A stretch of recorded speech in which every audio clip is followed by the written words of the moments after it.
Kingdom trailer ఎట్లుందంటే cinema complete చేయడానికి time లేక సలార్ డిలేటెడ్ సీన్స్ యాడ్ చేసి మరీ సినిమా రిలీజ్ చేస్తున్నట్టుంది. ఓరు సలార్, ఓరు ఛత్రపతి, ఓరు విశాల్ పిస్తా, ఓరు నాగ చైతన్య బెజవాడ, ఈ 4 సినిమాలు మిక్సీలో వేసి రుబ్బి మిక్స్ జ్యూస్ తయారు చేసి మొహాన కొట్టినట్టుంది. అమ్మ ట్రైలర్ చూస్తున్నంతసేపు సలార్లో యా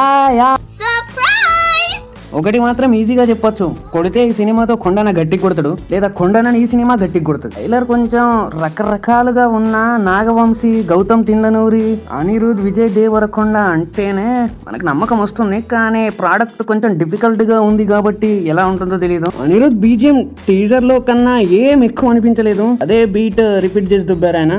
ట్రైలర్ లో చూపించినట్టే సత్యదేవ్, విజయ్ దేవరకొండ అన్నగా నటించబోతున్నారు. ఈ సినిమాలో ఆయనకు గట్టి రోలే పడింది. ఇక హీరోయిన్ భాగ్యశ్రీకి అంత ఇంపార్టెంట్ ఇచ్చినట్టు అనిపించట్లేదు. ఏదో ఛత్రపతిలో శ్రేయా క్యారెక్టర్ లా ఉండబోతుందో అనుకుంటున్నా.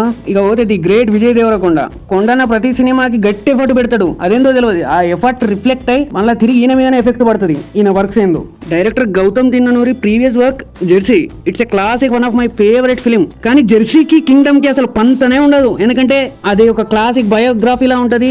ఇది fully commercial gangster action thriller. ఇలాంటి యాక్షన్ థ్రిల్లర్ జానరాలో గౌతమ్ తిన్ననూరి ఆడియన్స్ ని 3 గంటలు థియేటర్ లో కూర్చోబెట్టగలడా అనేది కమెంట్ చేయండి. ఇకపోతే విజువల్స్ టాప్ నాచ్ ఉన్నాయి సినిమాలో, ట్రైలర్ లో కనిపిస్తున్నాయి. ప్రొడక్షన్ క్వాలిటీస్ కూడా బాగానే ఉంది. సినిమాకి బాగానే ఖర్చు పెట్టినట్టుంది. 100 కోట్ల బడ్జెట్ అన్నారు. మరి విజయ్ దేవరకొండతో ఏమాత్రం కలెక్ట్ చేస్తారో ఇక రిలీజ్ అయ్యాకే చూడాలి. ఇదైతే Vijay Deverakonda career highest budget. ఇక కథ చూసుకుంటే కొండన్నని ట్రాప్ చేసి శ్రీలంకకు ఆపరేషన్ కు పంపిస్తారు. శ్రీలంకలో కొండన్నకు అన్న దర్శనం ఇవ్వడంతో ఆపరేషన్ మరిచిపోయి అన్న దిక్కు సాగిపోతాడు. ఆ గమ్యంలో అన్న చచ్చిపోతాడు. అన్న చచ్చిపోయినా గమ్యం ఆపకుండా అన్న ఆశయాలకు అండగా ఉంటాడు విజయ్ దేవరకొండ. ఇది పార్ట్ 2కి హింట్ ఇస్తారని నేను అనుకుంటున్నా.